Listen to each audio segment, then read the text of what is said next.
बॉलीवुड झरोखा के इस एपिसोड में हम बात करने वाले हैं हिंदी फिल्मों के कपटी लाला की, जिसे पर्दे पर देखते ही दर्शक गालियां बरसाने लगते थे। दरअसल 1947 से पहले बिना किसी दिक्कत के खुश होकर मुस्लिम कलाकार फिल्मों में काम किया करते थे, लेकिन आजादी के बाद भारत का एक अलग टुकड़ा किया गया और फिर कुछ लोगों ने पाकिस्तान में बसने का फैसला किया। कुछ कलाकारों की जगह खाली हुई तो नए लोगों ने अपना नसीब आजमाने के लिए माया नगरी का रुख किया। इसमें से कुछ कलाकार ऐसे भी थे जिनका आजादी से पहले फिल्मी जगत से कोई लेना देना नहीं था।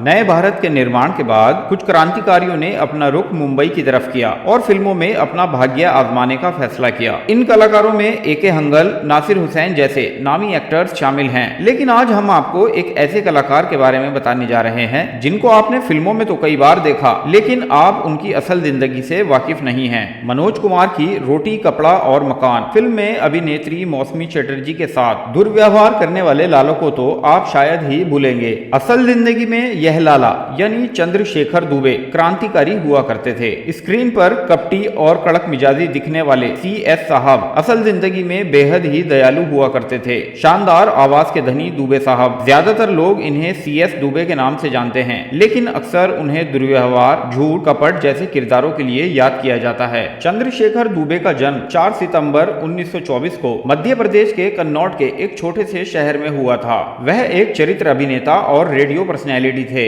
वह बचपन से ही शानदार आवाज के धनी थे। इसी वजह से आजीवन वह रेडियो से भी जुड़े रहे। CS दुबे क्रांतिकारी विचारों के थे और देशभक्ति का जज्बा इनमें कूट कूट कर भरा था। महात्मा गांधी ने 1942 में भारत छोड़ो आंदोलन चलाया तो यह भी सब कुछ छोड़कर आंदोलन में कूद गए। सिर्फ 18 साल की उम्र में ही इनकी गिरफ्तारी हो गई। बाद में जेल से छूटे तो मध्य प्रदेश छोड़ने का फैसला कर लिया और मुंबई चले आए। उन्होंने कभी अभिनेता बनने के बारे में नहीं सोचा था, लेकिन कहते हैं ना, किस्मत में जो लिखा होता है वही होता है, और इत्तेफाक से वह एक्टर बन गए। दरअसल एक दिन वह मशहूर डायरेक्टर अमिया चक्रवर्ती से मिले। अमिया ने देखा और सेट पर उन्हें ऑफिस बॉय की नौकरी पर रख लिया, लेकिन दुबे जी अपनी काबिलियत से कुछ ही समय में असिस्टेंट डायरेक्टर बन गए। 1949 को बॉलीवुड में कदम रखने वाले CS ने 1953 में देवानंद की फिल्म पतिता की। इसी फिल्म में उन्होंने अपनी पहचान बनाई। फिल्म में उनका बिहू चाचा का रोल लोगों को काफी पसंद आया। उसके बाद 1955 में आई सीमा फिल्म में भी उन्होंने बाकेलाल का किरदार निभाया। वैसे अभिनेता का नैन नक्श ही कुछ ऐसा था कि फिल्मों में उन्हें सिर्फ नेगेटिव रोल ही मिला करते थे। उनकी अदाकारी इतनी सच्ची लगती थी कि उस दौरान के भोले भाले लोग तो फिल्म देखते ही उनको गालियां देना शुरू कर देते थे। उस दौर में कपटी पुजारी,